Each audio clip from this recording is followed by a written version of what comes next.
इतक्या मोठ्या प्रमाणामध्ये हजर झालेला आपल्याला माहिती आहे। गेली 2 वर्ष हॉस्पिटलचा विषय आणि मेडिकल कॉलेज हे नव्या सीजन निघालेला आहे आणि त्या आनंदाच्या वातावरणामध्ये मी आज आपल्या सर्वांना इथे बोलून जी काही या उद्देशाने आज ही पत्रकार परिषद मी घेतलेली आहे, आपल्या पुढे पेपर दिलेले आहेत, ऑनलाईन जाऊन आपण सर्व बघू शकता किंवा उद्या सोमवारी 400-300 कोटीचं आहे, पण जे काम होऊच नाही म्हणून सातत्याने प्रयत्न केला गेला।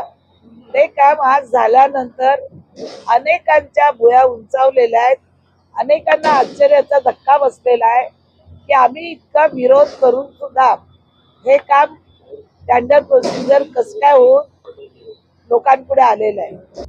रुग्णालयाची माहिती ऑनलाईन आलेली आहे, खूप मोठी फाईल आहे त्यामुळे ती मी आणू शकली नाही, पण आपण ऑनलाईन जाऊन ते मी तुम्हाला जे दिलंय त्याच्यावर बघा। सगळी आता पण माझ्याकडे आलंय पीडीएफ फाईल, पण ओपन होत नाहीये, तर त्याच्यात तुम्हाला रुग्णालय त्याच्यात 2-3 वाक्य दिलेले आहेत तुम्हाला की हे काय काय होणार आहे। पहिला पेजमध्ये सुपर स्पेशलिस्ट रुग्णालय, इंजिनिअरिंग,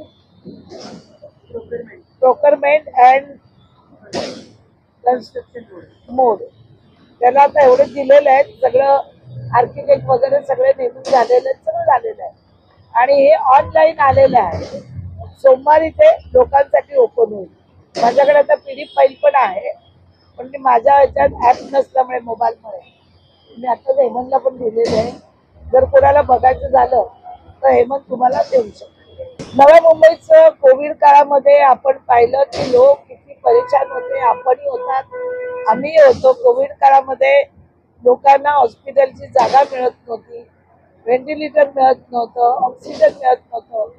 अशा वेळी आपण विचार केला की एक आपलं स्वतःच महानगरपालिकेचं मुंबईला हॉस्पिटल आहेत, ठाण्याला आहेत, आपल्याकडे जे घेतलं होतं ते 14ला विकलं, तर अशा पद्धतीने आपल्याला नवीन हॉस्पिटल मिळावं त्यासाठीचे प्रयत्न आहेत आणि ह्याच्यामुळे गोरगरीब लोक आहेत, जी शिक्षण घेणारी मुलं आहेत, त्यांना सुद्धा कमी पैशामध्ये जे ऍडमिशन मिळेल आणि याच्यामधून जनतेचा हा फायदाच होणार आहे।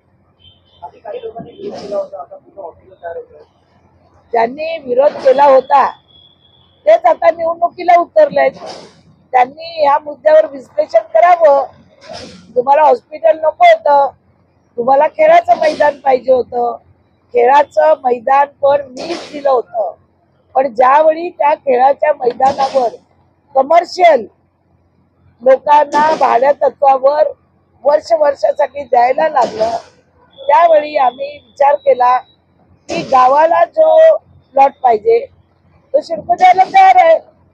जे जुनं सिडकोचं गोडाऊन होतं ते आपल्याला आता खेळाचं मैदान दिलंय, 5-6 एकर जागा आहे।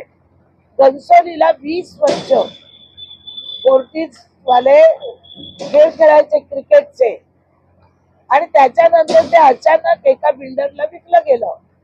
त्यावेळी या फोर्टीजवाल्यांनी किंवा इतर लोक जे विरोध करत होते त्यांनी ते का बिल्डरच्या घशात घातला प्लॉट,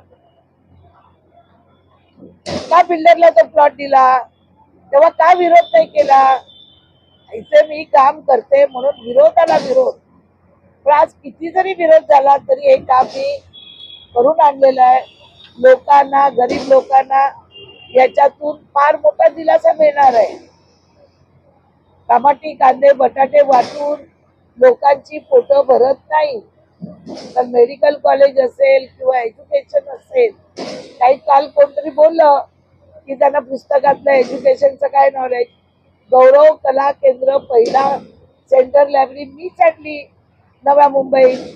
आता जो 40 कोटीचं काम होते सेंटर लायब्ररीचं, त्यात सर्व प्रकारची जी पुस्तकं आहेत, ज्या परीक्षा होतात आहेत त्या परीक्षेला पुस्तकं वेगवेगळ्या भाषेची मिळणार आहेत।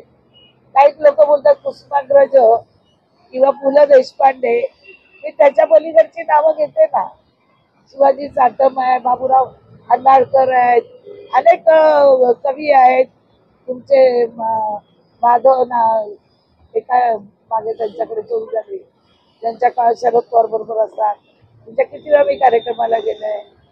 अहो कोणाला कमी लेखून आपण मोठे होत नाही.